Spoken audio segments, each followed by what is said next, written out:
Avant de quitter les îles et revenir dans Venise elle-même, je veux parler de l'expérience de ces voyages en haute mer. Bon, bien sûr, c'est jamais vraiment la haute mer puisqu'on est toujours dans la lagune de Venise, entouré de terre, mais on a quand même la sensation de s'éloigner de toute terre. Première chose à dire au sujet de ces voyages distants, ils sont toujours à bord du modèle de Vaporetto que j'appelle le porte-avions. Le plus grand, très large, qui donne aussi la sensation d'un voyage à plus grande envergure que d'habitude. Je veux également parler des 4 autres destinations dont on n'a pas parlé sur le plan de Vaporetto. On dirait que c'est 4 îles que j'ai ignorées, mais c'est pas des îles, c'est la terre ferme d'Italie, le mainland. Même si j'ai pas trouvé de raison d'y aller, je trouvais quand même ça fascinant de savoir que je pouvais reconnecter avec le restant du pays par Vaporetto. Ici, on a la destination de Fusina. Ici, c'est Punta Sabbioni. Là, bien sûr, c'est l'aéroport Marco Polo. Et finalement, le bout de la ville de Mestre. Bon, même ici, Punta Sabbioni a l'air d'une île, mais si on recule suffisamment, on voit que c'est en fait une immense péninsule reliée à la terre ferme. Voici un autre élément très intéressant de ces voyages en haute mer. Vous voyez, on dirait que des îles, il y en a des tonnes dans la lagune de Venise. Surtout ici, autour de Burano, Torcello et Masorbo. C'est plein, elles sont toutes collées,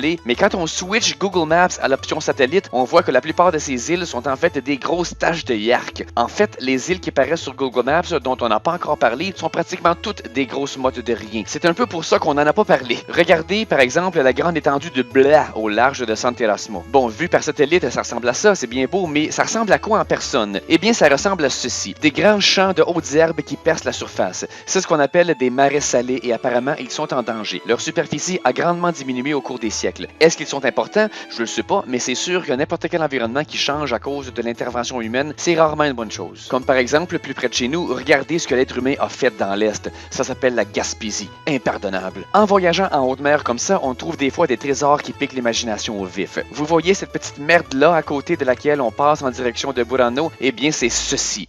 C'est quoi cette ruine? Comment s'est-elle ramassée sur une île si petite? Qu'est-ce qui lui est arrivé? Et oui, j'ai la certitude que c'est exactement celle-là parce que la ligne de Vaporetto passe juste à côté et regardez la vue satellite, ça laisse aucun doute. Et il y a effectivement une église, elle aussi en ruine, juste derrière, comme on le voit sur mon autre photo ici. J'ai fait des recherches et j'en suis arrivé à 2 possibilités. Soit c'est l'ancien repère d'une cabale médiévale qui a ressuscité un démon de l'ancien monde, ou c'est le chalet d'été parfaitement préservé de Numérobis, l'architecte dans Astérix et Cléopâtre. Comme vous voyez, j'ai vraiment aimé ces longues escapades en bateau. J'ai déjà passé des vacances dans des villes portuaires où tu pouvais t'embarquer n'importe quand, mais c'était d'habitude des petits villages pêcheurs, des hameaux de rien comme Tadoussac, Percé ou Boston. Mais à Venise, la coupure entre villes hyper denses et les grandes étendues d'eau est tellement nette, c'est déstabilisant et ça fait rêver. En fait, je suis devenu un si grand fan des Vaporetto qu'au bout d'à peine quelques jours, je ressentais un genre de tournis permanent quand je marchais dans les rues, comme si mon corps était rendu habitué à la houle du bateau et savait pas comment compenser quand j'étais sur le sol stable. Je suis sûr qu'il y a un nom pour cette condition et que n'importe quel marin pourrait valider ce que je dis ici.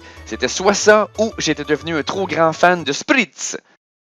Merci beaucoup d'avoir regardé. Vous serez bien aimable de vous abonner et de me donner un petit like. Des heures de boulot pour moi, 2 petits clics pour vous. Vous en sortez, je crois, largement gagnant.